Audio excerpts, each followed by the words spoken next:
Dear student, my self कमाल अहमद। कल हम लोगों ने प्रीवियस वीडियो में देखा था टर्मिनोलॉजी का कुछ टर्म और उसी के रेफरेंस में आज जो बचे हुए 2-3 टर्म हैं उसको हम डिफाइन करने की कोशिश करेंगे। देखिए, तो आज हम लेते हैं टेस्ट क्लास। टेस्ट क्लास में सबसे पहले आप ये देखेंगे कि मान लेते हैं किसी कैरेक्टर की फिनोटिपिक, किसी कैरेक्टर का प्रबल फिनोटिपिक, और उस प्रबल फिनोटिपिक मतलब dominant phenotypic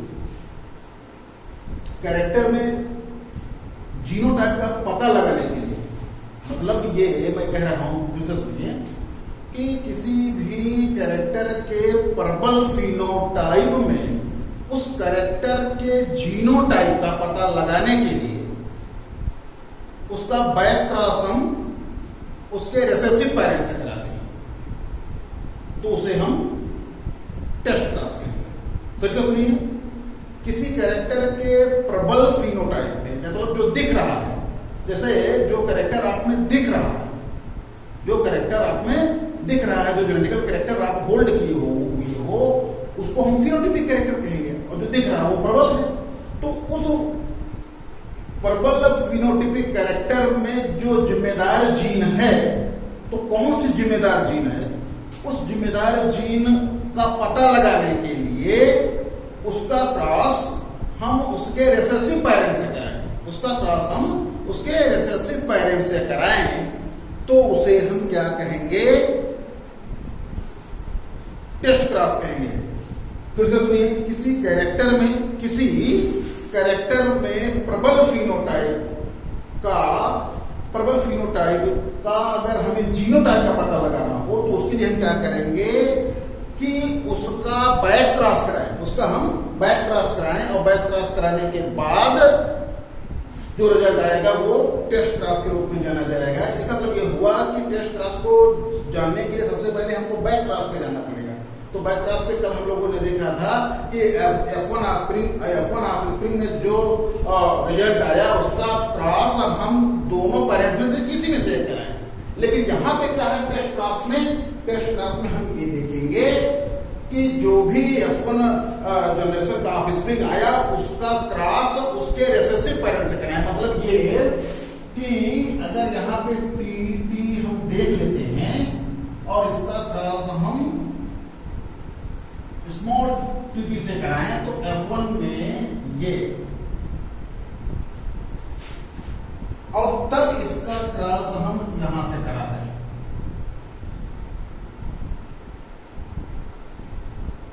recessive parent,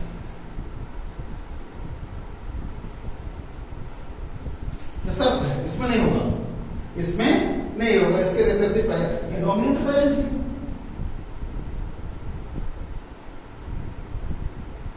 dominant parent है, ये डोमिनेंट पेरेंट है। अब सवाल ये है, कह रहा है कि जो F1 जनरेशन है, F1 ऑफस्प्रिंग, F1 ऑफस्प्रिंग है, इस F1 ऑफस्प्रिंग में यदि शर्त दे रहा है कि अगर ये होमोजाइगस कैपिटल टीटी हो, अगर ये होमोजाइगस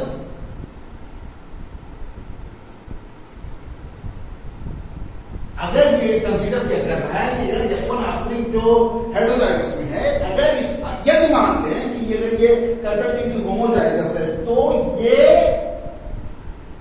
रिजल्ट, अगर इसको हम ये मान ले, इस अगर इसको हम कंसीडर कर रहे हैं कि F1 ऑफस्प्रिंग जो है कैपिटल टीटी होमोजाइगस है, तो F1 जनरेशन में जो ऑफस्प्रिंग बनेंगे, बैक क्रॉस में जो ऑफस्प्रिंग बनेंगे, टेस्ट क्रॉस में जो ऑफस्प्रिंग बनेंगे बेटा, उस टेस्ट क्रॉस में F1 जनरेशन की तरह रिजल्ट आएंगे। फिर से सुनिए, अगर क्लियर नहीं हो रहा है, फिर से सुनिए कि अगर इसको हम मान ले कि होमोजाइगस कैपिटल टीटी है, तो टेस्ट क्रॉस में जो ऑफस्प्रिंग आएगा वो F1 जनरेशन की तरह आएगा। अगर इसको हम होमोजाइगस कैपिटल टीटी मान ले यहाँ पे, तो F1 जनरेशन में जो रिजल्ट आएगा वो इस तरीके से आएगा। यानी जो डॉटर बनेंगे वो इस तरीके से बनेंगे। और अगर यहीं पे हेट्रोजाइगस है,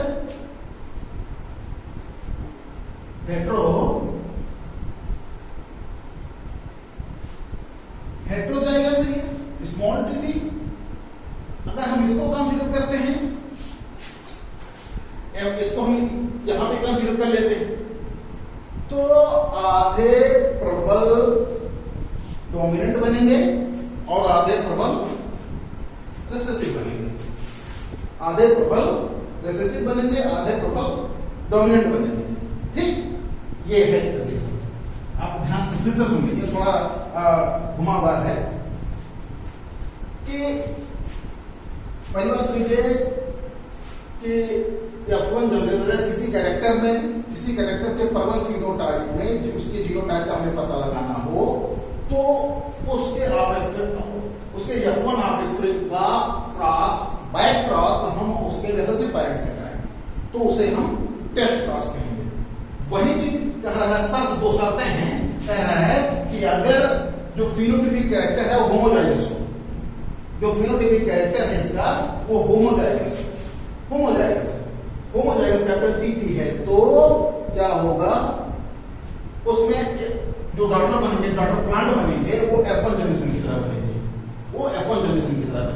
फिर दूसरी चीज कह रहा है कि अगर यहाँ पे स्मॉल टी हो, तो आधे प्रबल बनेंगे, आधे अप्रबल बनेंगे।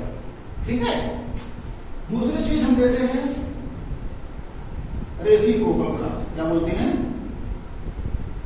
Reciprocal cross. रेसिप्रोकल क्रॉस में हम देख लेते हैं दो चीजें होती हैं। पहले कि दो एक्सपेरिमेंट कराते हैं। क्या कराते हैं? दो एक्सपेरिमेंट कराते हैं, और दो एक्सपेरिमेंट में हम दो बार क्रॉस कराते हैं। दो एक्सपेरिमेंट में हम दो बार क्रॉस कराते हैं। देखिए यहाँ पे जैसे क्रॉस ए, और क्रॉस ए में अगर हम यहाँ पे मेल टाल लें और इसका क्रॉस हम करा दें किससे? ड्वार्फ, तो यहां रखेंगे फीमेल। ध्यान देंगे यहां पे क्या रखेंगे? फीमेल। कहने का मतलब यहां पे क्रॉस ए में अगर हम कोई भी कैरेक्टर मेल में लेते हैं तो वहां उसके अगेंस्ट लेंगे। दूसरी चीज क्रॉस बी में फिर उसका उल्टा कर देंगे। हम यहां मेल पे क्या ले लेंगे? ड्वार्फ, और इसका क्रॉस करा देंगे कहां से?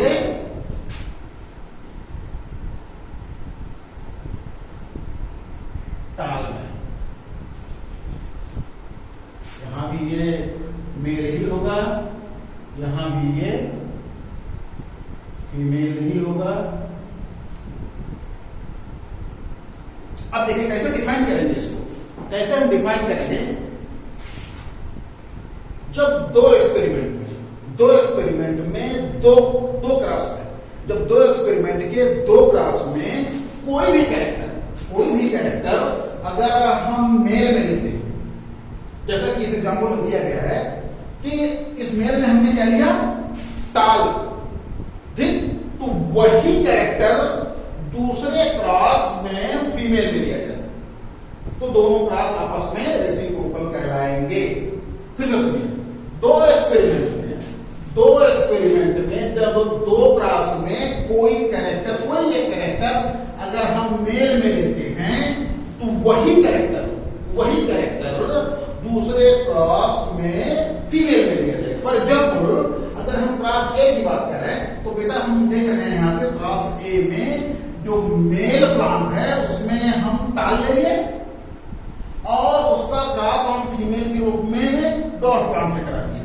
दूसरी चीज क्रॉस बी की बात करें तो मेल प्लांट ड्वार्फ है और उसका क्रॉस हम फीमेल प्लांट टॉल से कराते हैं। मतलब ये देखेंगे आप यहां से, ये आपस में रेसिप्रोकल। मतलब ये कि कोई दो क्लास है, दो एक्सपेरिमेंट कराते हैं, दो क्लास कराते हैं, तो कोई भी कैरेक्टर अगर हम मेल में लेते हैं तो वही कैरेक्टर क्रॉस दूसरे क्लास में या क्लास बी में फीमेल में जाएगा।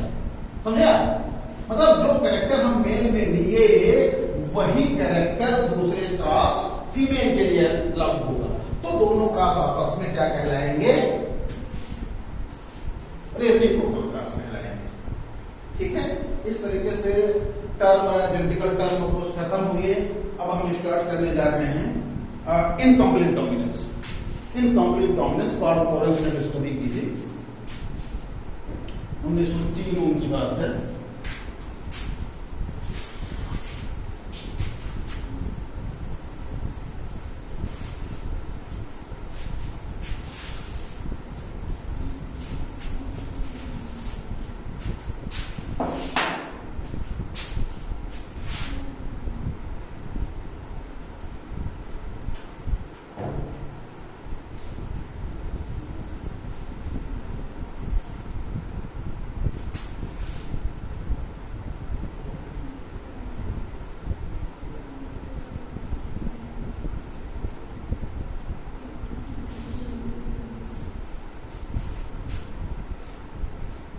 इनकम्प्लीट डोमिनेंस ध्यान देंगे 1903 में कार्ल कोरेंस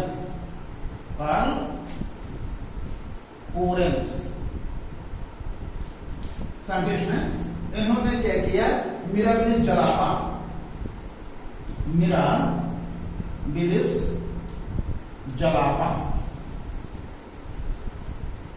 साइंटिफिक नेम है इसका, एंड हिंदी नेम है इसका, इंग्लिश नेम हम कहेंगे जापानी 4 o'clock प्लांट।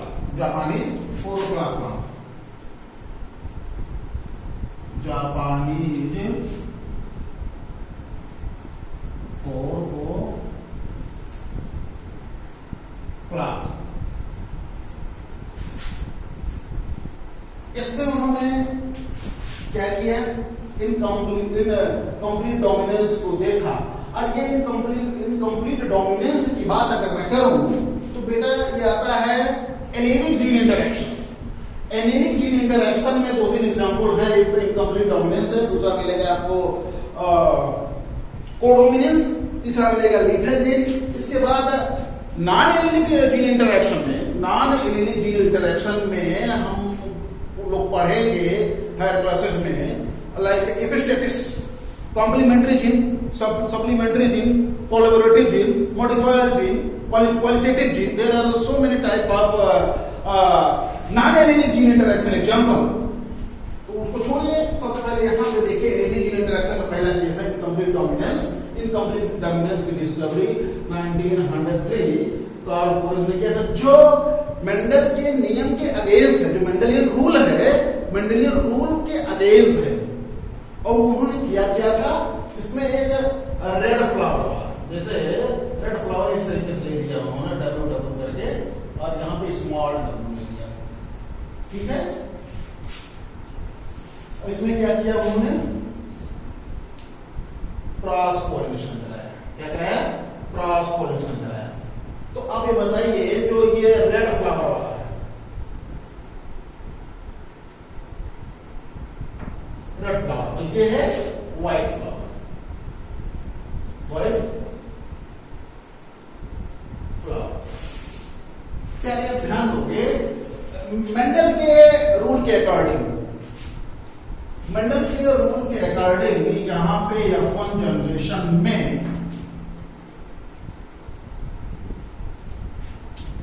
क्या आना चाहिए? या तो रेड है या तो व्हाइट है। मेंडल के नियम के अनुसार F1 जनरेशन में या तो रेड आवे या तो व्हाइट आवे, लेकिन Carl Correns they do not observe red flower in F1 generation या white flower in F1 generation. They obtain the mixing form, that is the pink color related flower.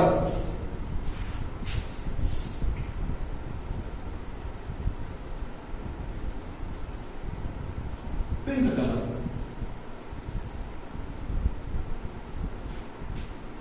अब यहाँ पे देखेंगे कि मेंडल के रूल के अगेंस्ट जा रहा है।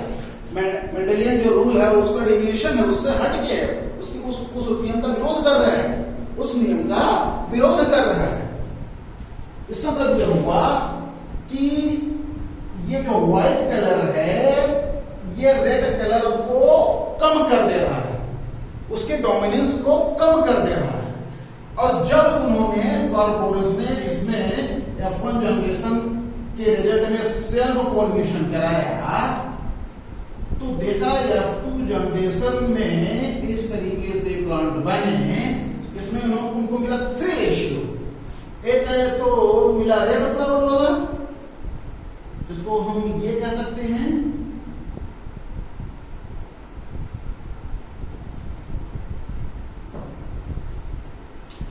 और दूसरा मिला यहां पे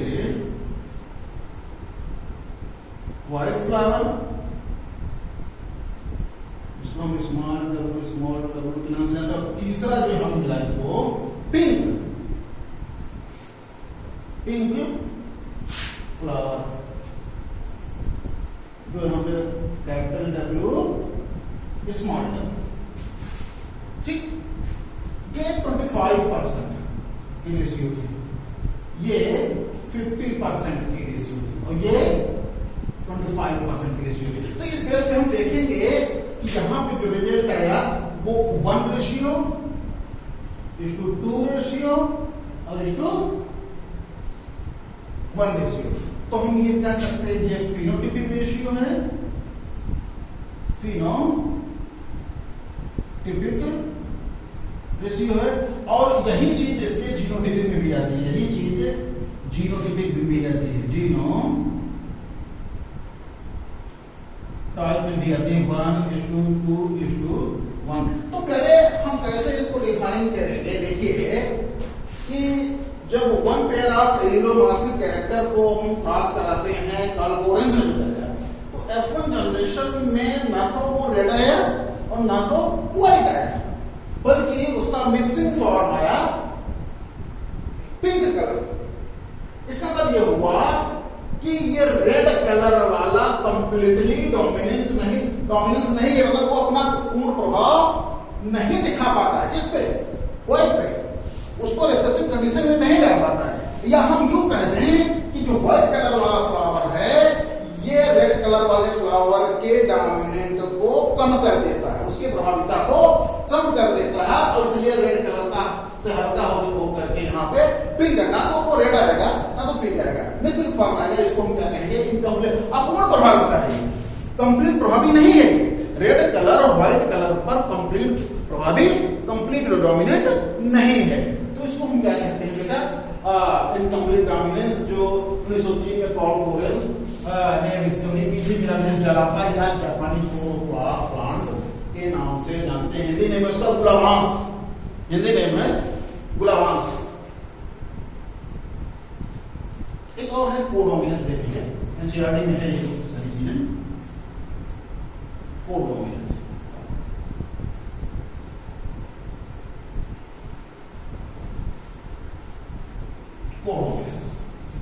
ये शॉर्ट हॉर्न कैटल में होती है, किसमें होती है, शॉर्ट हॉर्न कैटल में होती है। जिसमें पहले ध्यान रखेंगे कि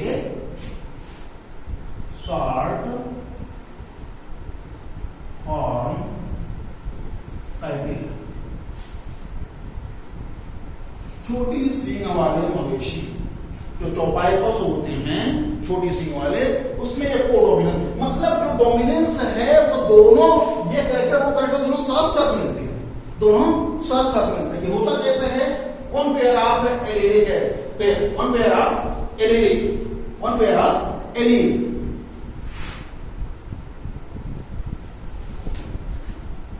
पेयर ऑफ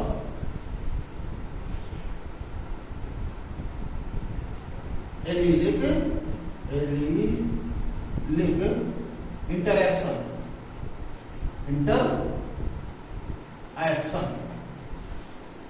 मतलब अगर हम शॉर्ट हॉर्न कैटल में देखें तो जो रेड अथवा ब्राउन या व्हाइट कलर आता है वो कैसे आता है, 1 pair of homozygous, 1 pair of homozygous, 1 pair of, जैसे अब ध्यान दीजिए यहाँ पे जो रेड आता है, ये आता है 1 pair of homozygous, capital R तो होमोजाइगस डोमिनेंट, एंड अगर व्हाइट कलर है ये स्मॉल आर स्मॉल आर। मतलब ये कोई भी कैटल है, कोई भी मवेशी है, तो उसमें अगर रेड कलर देखते हैं तो ये दोनों रेड कलर है वो होमोजाइगस डोमिनेंट के रूप में होता है। अगर वो रेड कलर है या ब्राउन कलर का है तो होमोजाइगस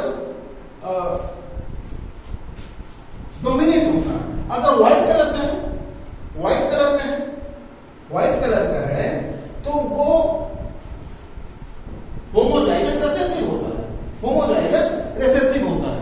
मतलब एक जीन, दोनों जीन उसके लिए जिम्मेदार हो जाते हैं, दोनों जीन के कैरेक्टर शो हो जाते हैं, तब वो होमोजाइगस वो डोमिनेंट हुआ। यहां पे दोनों जीन रिसेसिव हो जाते हैं तो उसको हम क्या कहेंगे?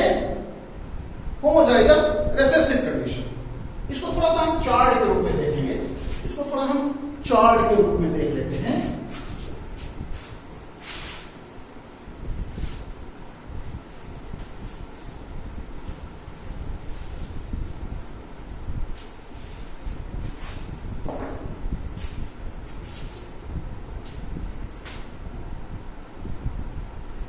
Capital R cross pollination small R small R. Suppose करते हैं बेटा कि ये कोई कैटल है जो रेड कलर वाली है, रेड कलर की हेयर लगी हुई है उसमें, जो रेड कलर की हेयर लगी है, तो आप इसको क्या बोलोगे? होमोजाइगस डोमिनेंट है ये। और ये व्हाइट कलर की है, इसको हम बोलेंगे होमोजाइगस रिसेसिव, होमोजाइगस रिसेसिव।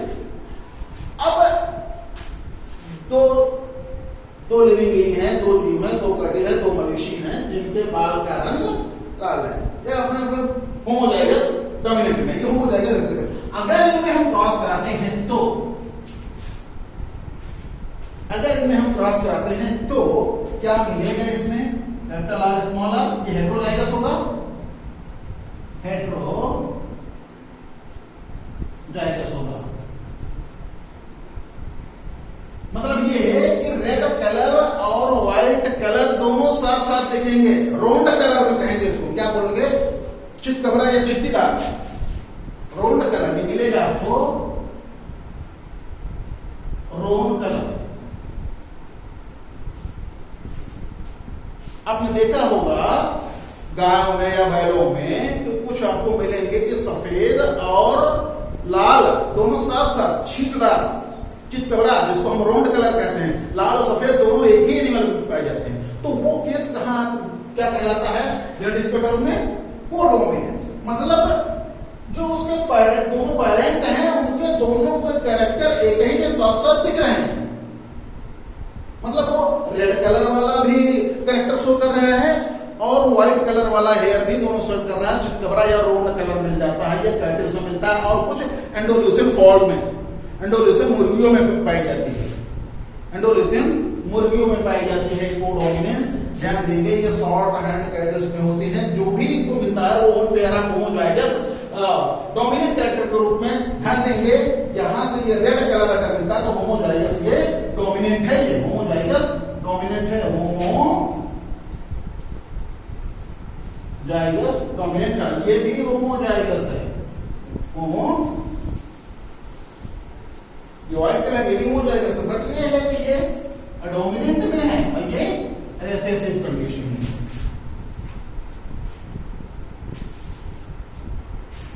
तो अब इसके साथ हम अपनी वाणी को विराम दे रहे हैं और उसके बाद वीडियो हम बाद में बनाएंगे।